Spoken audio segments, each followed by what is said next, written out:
Hello everyone, welcome to the new episode of Shira. Welcome Andrew. Great to see you. Hi. Tell us about yourself, how you started your career and then what career movement you made over the years. Actually, I started my career in law. I was a partner of a couple of major law firms, including a Hong Kong-based law firm, Deakins. So about half of my career I was in law, and then I moved on to the investment side and finance side, initially with UBS, managing a global infrastructure fund, and 10 years ago to MA Financial. Why do you change? Why do you move to MA Financials? Was it a good move? I've never looked back. No, it's been a very successful and happy move. I felt the law was a really good experience, and I used those skills day to day in my job, but I was more interested on the investment side than the legal side.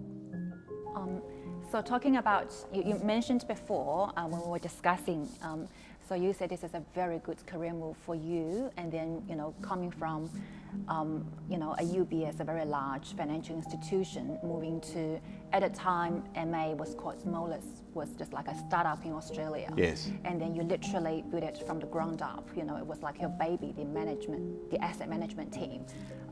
So that was a bold move. But then it was very bold looking back. Yeah. At UBS I had a very senior position in a major global firm, but I wanted something that had more challenge, where I could be more entrepreneurial. So how long has it been now? It's been 10 years. 10 in fact, years. 10 years this month. All right, okay, yeah, congratulations. Thank you.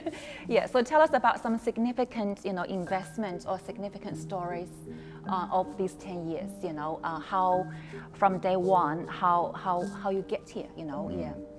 Probably the most significant strategic move is that we knew that there was significant demand from high net wealth investors out of China to invest in Australia. And really no Australian financial services firm had made that level of commitment to that market. And whilst it was in some ways an unusual place to start a business, strategically it was significant. The size of the high net wealth market in China is of a scale that ironically had not been touched by Australian firms. So that was quite significant.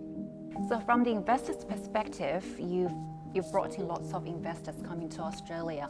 So there must be some interesting stories, for you to interact with these investors.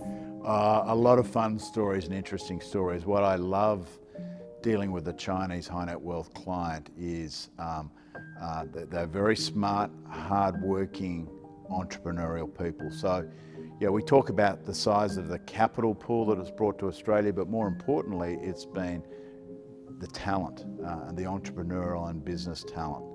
But I've been amazed by the success stories. At times, some of the success stories make me cry, in terms of people who have started with nothing and built amazing business empires, whether it be in property, construction, manufacturing, and increasingly, of course, in technology. And I think through them you see the growth of China as well. How they built their wealth is like mini stories of the success of China. Yeah. Oh, look, we've been exposed to a lot of stories, and as I say, some of the people we've met on the journey who have become great clients, investors, and friends has been an amazing experience. So what are the key factors that Chinese investors they care about? Look, fundamentally, Chinese investors investing in Australia, it's part of a broader wealth diversification strategy.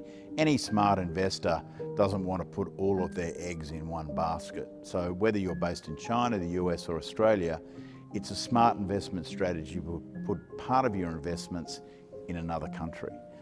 So with that in mind, in terms of Australia, Chinese investors, initially, because they are learning the market, understanding the regulations, tend to be reasonably conservative.